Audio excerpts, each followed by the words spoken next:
The Honourable Governor for Western Britain. Deputy Speaker. Deputy Speaker, I just want to touch base some of the challenges which we face at provincial level. I believe it's the same challenges everybody would be facing.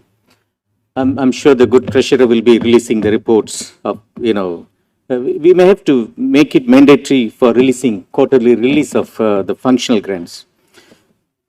Mr. Deputy Speaker, it's called functional grant because without that, you cannot function. I'm thankful, yes, PSIP, DSIP is coming, it's paid almost up to 8-9 million kina, that's like 80-90%. Whereas when it comes to functional grant, which actually looks after education, health, law and order, infrastructure, transport infrastructure, lands, land justice, village court, and all these things, so far we have received like 48%. And we are now already in end of October towards end of the year. This is always happens like maybe right at the end of December or the following year, you might get the balance. This creates a lot of uncertainty, Mr. Deputy Speaker. This also allows these public servants, hoping that this money is coming and they keep going and, borrowing money and creating denows and keep accumulating.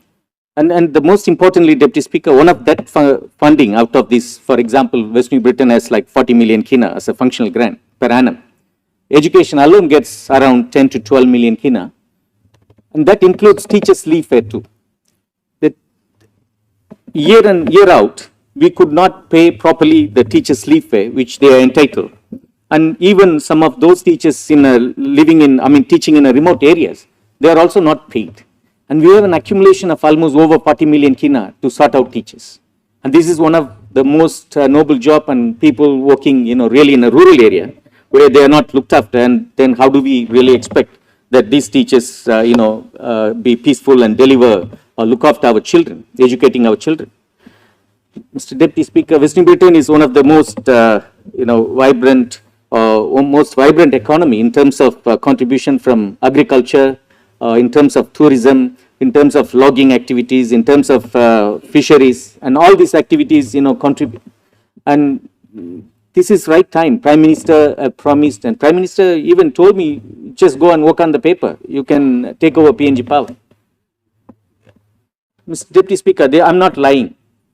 Just for my business alone, just last month I paid 55,800 kina just to buy diesel only.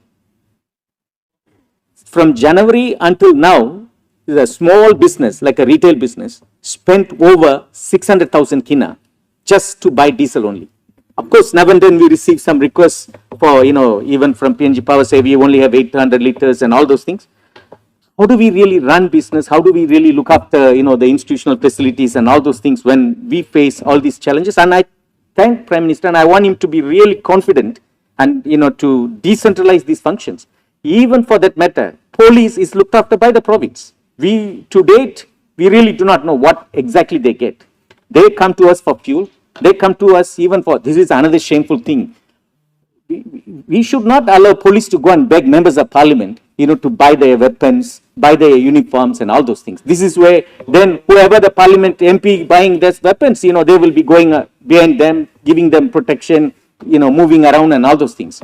I can't remember taking police to go to Kendrian or Gloucester, any remotest part of our province, But police depend on the members of parliament to buy. This is a shameful thing. Why remove that 1 million from that law and order, SIP, DSIP, PSIP?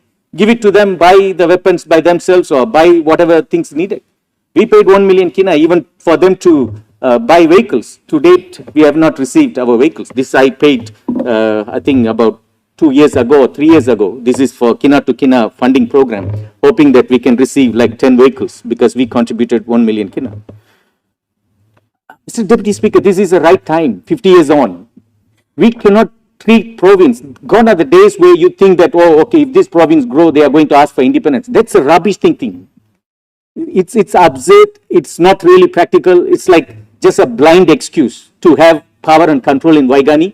And then we governors go and beg and, we can't even see a secretary. Only during parliament question, we feel little bit powerful because you can ask some question.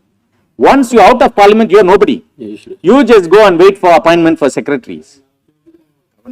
sorry, I don't want to call ethnicity. A contractor can sit and talk to certain secretaries, and you will be waiting patiently outside for your turn to come. That is the reality.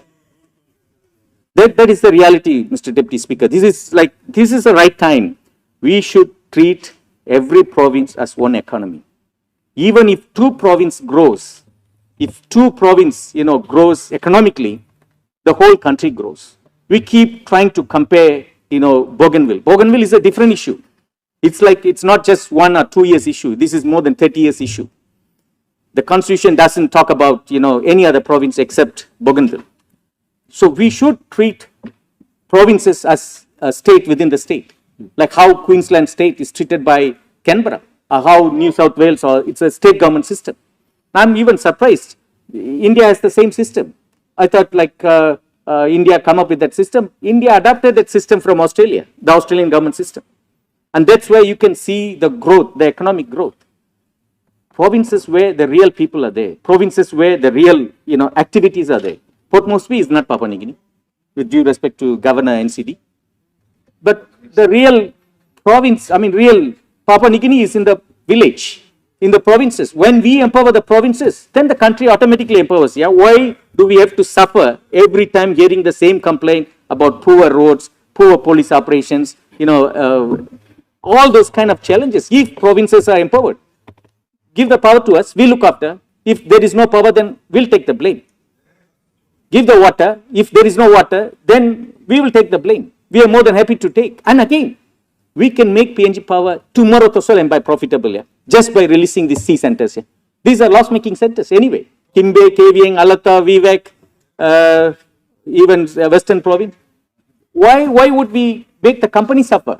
Just release those things to the respective provinces. And I really want Prime Minister to, stick to that promise of decentralizing some of these powers, because even the police should be decentralized. Because anyway, 90% of their survival depends on each province and district where they are operating. Because it is in our interest to make sure we fund the police, because without them, then we can't bring peace, or we can't manage the law and order situation, within the province. Deputy Speaker, a lot of commitments made. We as a leader, we have to honor our words with our actions. I'm very worried, 2015, when the former Prime Minister was there, we all happily went to India. The Indian government agreed for $100 million to, attend to these 2 roads, Hoskins to Kimbe Road, and then this Bayer to Medang Road. To date, nothing has happened.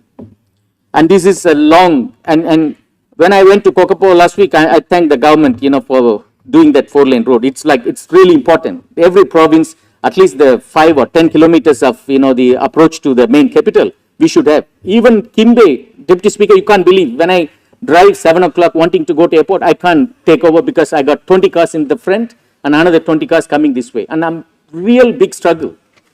We were promised this 4-lane road. Kimbe is no less than any other province which are currently having all those 4-lane roads. And it was promised. We should not keep promising and, having too many unfulfilled promises. Likewise, our hospital too. I think, suppose people are giving, maybe I'll resign, maybe after end of this term, suppose people are working start here, maybe I'll retire. Now, I can give assurance also, people are going to complete in this 4-lane road, na hospital, okay, me retire. So, people can kishim narapla member na EC. Suppose people are no make him, then me ba continue lo stand up, na me ba continue lo follow up lo this something.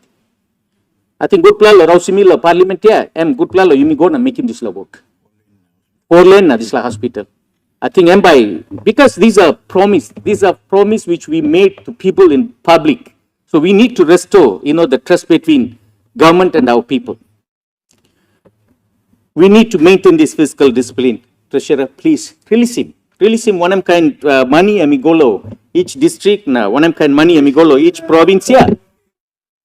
Put him 2-page advertisement, a 3-page advertisement. You may look him so that got complain also Musati kisim, Musati no kisim. Some time me play, Mr. Speaker. The irony is, order. Time you starving this functional grant come late, all the time. No work is happening. Public servants are very happy. They are just getting the pay, but no work is done. The functional grants keep accumulate. Mainly money end up going to some hire car or paying to hotel for some program, this and that. No real tangible work happens. What happens is, at the end of the year, I'll by looking, treasurer by Togolsam, me allocate him 40 million, yeah.